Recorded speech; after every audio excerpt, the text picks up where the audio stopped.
students, I once again welcome you to my YouTube channel Learn English through Gujarati. This is my 8th video of model auxiliary verbs. Today you will learn may and might. Dear students, બુક્સમાં રહેલા નિયમો rules તો બધા જ યાદ કરી લે છે, પણ એક્ઝામિનેશનમાં ક્યાંય હજી સુધી એવું નથી પૂછાયું કે શુડનો યુઝ કેવી રીતે થાય.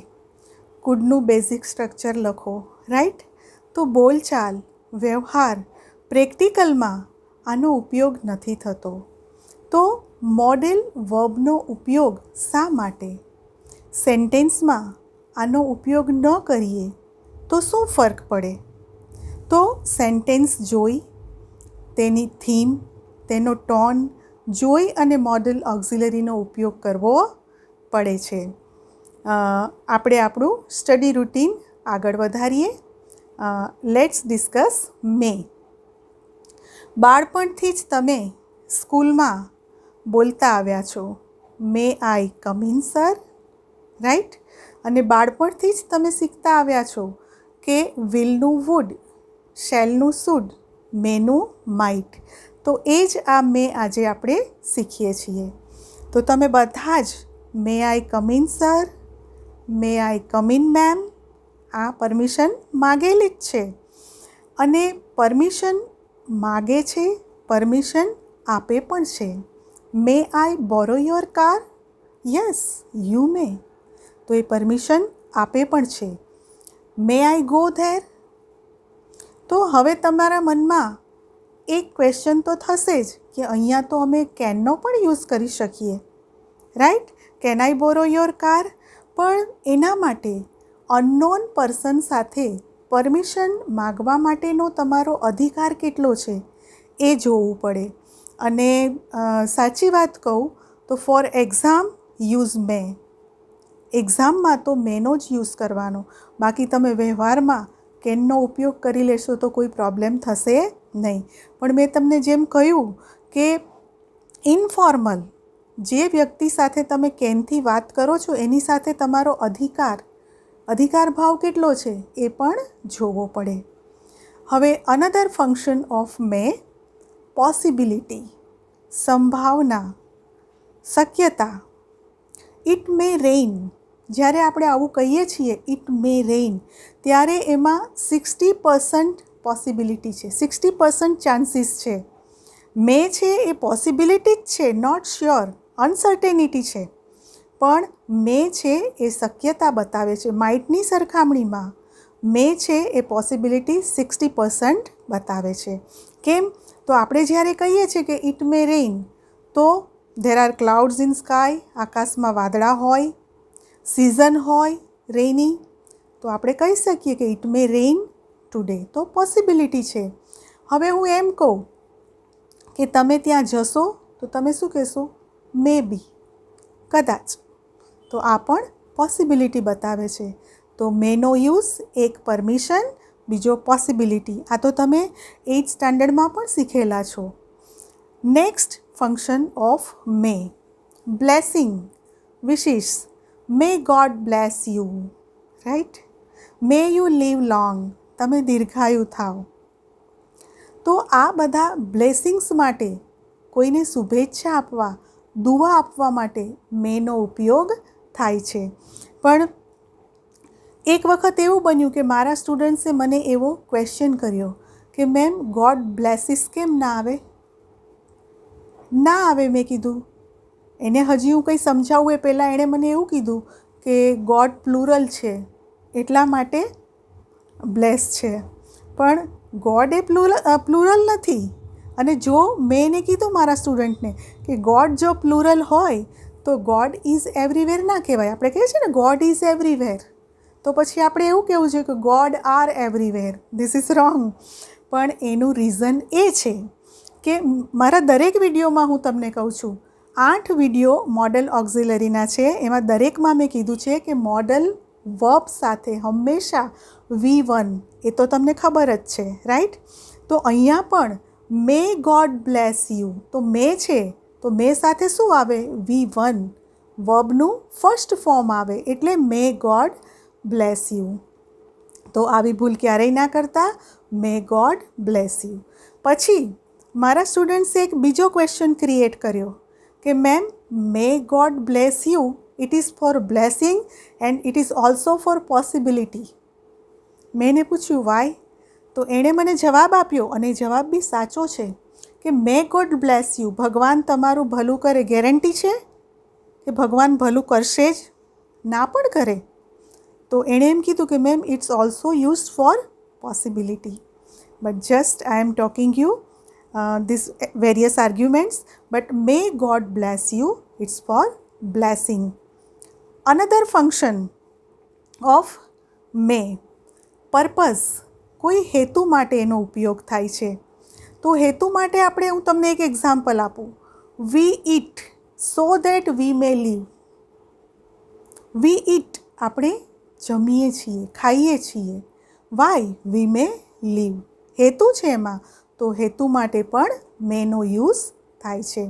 તો આજે આપણે મેના various uses, examples, may for permission, possibility, blessing, wishes and purpose, આટલા આપણે એના ફંક્શન્સ જોયા અને એક્ઝામ્પલ્સ જોયા.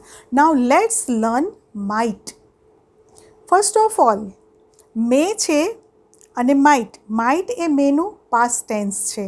તો સૌથી પહેલાં હું તમને એનું બેઝિક સ્ટ્રક્ચર સમજાવી દઉં કે પોઝિટિવ હોય, પોઝિટિવ સેન્ટેન્સ, તો સબ્જેક્ટ એટલે આઈ યુ ગમે તે, પ્લસ માઇટ અને પ્લસ V1.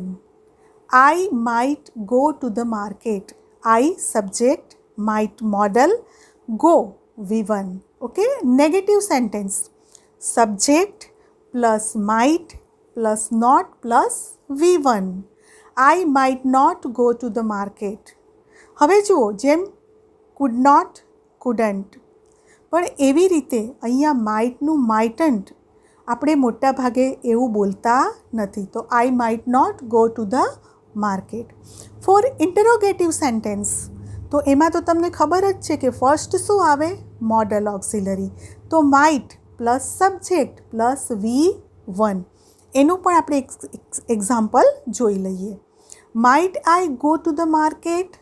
તો આ હતા ત્રણેય એના બેઝિક સ્ટ્રક્ચર્સ. તમને અત્યાર સુધી તો એવી જ ખબર છે કે માઇટ છે એ મેનું પાસ્ટ ટેન્સ છે. હા, એ પાસ્ટ ટેન્સ છે જ, પણ એ સિવાય પણ માઇટનું બીજું કામ, અનધર ફંક્શન્સ પણ છે. એ મોડલ વર્બ છે. એ સેન્ટેન્સમાં મોડાલિટી બતાવવા હેલ્પ કરે છે. તો માઇટના બે છે ફીચર્સ. એક તો એ મેનું પાસ્ટ ટેન્સ છે અને બીજું એ મોડલ વર્બ છે. તો ચાલો આપણે એના પણ વેરિયસ ફંક્શન્સ જોઈએ કે શા પર્પઝથી આપણે માઇટનો યુઝ કરીએ છીએ. તો might is used to express past. પહેલું તમે જે જાણો છો એ જ કે પાસ્ટ, ભૂતકાળ બતાવવા માટે માઇટનો ઉપયોગ થાય છે. I thought I might go to the party. I thought, હું વિચારતો હતો કે હું પાર્ટીમાં જઈ શકું છું. તો આઈ થોટ પાસ્ટ ટેન્સ, તો એની સાથે I might go to the party. તો જ્યારે તમે પાસ્ટ ટેન્સનું ફોર્મ મૂકો છો તો ત્યારે પછી માઇટ મૂકીએ છીએ. અને મેં તમને હમણાં એના બેઝિક સ્ટ્રક્ચરમાં પણ તમને બતાવેલ છે. હવે એનો અનધર યુઝ પોસિબિલિટી. જેમ મેં પોસિબિલિટી બતાવે છે એમ માઇટ પણ પોસિબિલિટી બતાવે જ છે, પણ લેસ પોસિબિલિટી. હું એમ કહું કે it might rain. It might rain, તો આ માઇટ છે એ 20-30% ચાન્સીસ છે વરસાદ વરસવાના. પણ જો હું એમ કહું કે ઇટ મે રેઇન, તો એ મેમાં મેં તમને એક્સપ્લેન કરેલું જ છે કે તેમાં 60% ચાન્સીસ રહેલા છે. જ્યારે તમે માઇટ બોલો છો ત્યારે એમાં 20-30% ચાન્સીસ રહેલા છે. તો આ લેસ પોસિબિલિટી માટે છે. Another function suggestion. સજેશન સૂચન પણ કરે છે, પણ બહુ જ રિસ્પેક્ટફુલી, પોલાઇટલી. એક્ઝામ્પલ જોઈએ. You might catch a taxi. તમારો ફ્રેન્ડ હોય અને એમ કે આજે તો હું ટ્રેન ચૂકી જઈશ, હું ટાઈમે ટ્રેન સ્ટેશને નહીં પહોંચી શકું, તો તમે એને સજેશન કરશો ને કે you might catch a taxi, right. Next example, you might go to the mall. મને કોઈ એમ કે તમારી સાડી બહુ જ સુંદર છે, મારે ખરીદવી છે, હું એને તરત જ સજેશન કહીશ very politely, you might go to the mall. આ એક સજેશન છે. તો might for suggestion. Might for request. બહુ જ પોલાઇટલી, રિસ્પેક્ટફુલી. તો એના માટેનું આપણે એક્ઝામ્પલ જોઈએ. Might I have a cup of coffee. Might I borrow your pen. Right. તો માઇટ છે એ રિક્વેસ્ટ માટે પણ યુઝ થાય છે. જેમ મેં કુડમાં તમને શીખવાડ્યું હતું કે કુડ ઇઝ મોર પોલાઇટ, એવી જ રીતે આ માઇટ છે is very formal, polite fit than may. May is less polite. તો માઇટ છે એ વધારે રિસ્પેક્ટફુલી વાત કરવા માટે એનો આપણે યુઝ કરીએ છીએ. અને કેન અને કુડ શીખવાડ્યું જ્યારે મેં તમને, ત્યારે પણ મેં તમને કહ્યું હતું કે કેન એ કેવી રીતે રિસ્પેક્ટથી વાત થાય છે, કુડનો કેવી રીતે વાત થાય છે. તો કુડ છે એ મોર પોલાઇટ, મોર ફોર્મલ છે. એવી જ રીતે આ માઇટ પણ more polite, more formal and fit than may. So today we have learn may and might. Hope you enjoyed this lesson. Finishing this video here. Would love to see you in upcoming videos. Thanks for watching.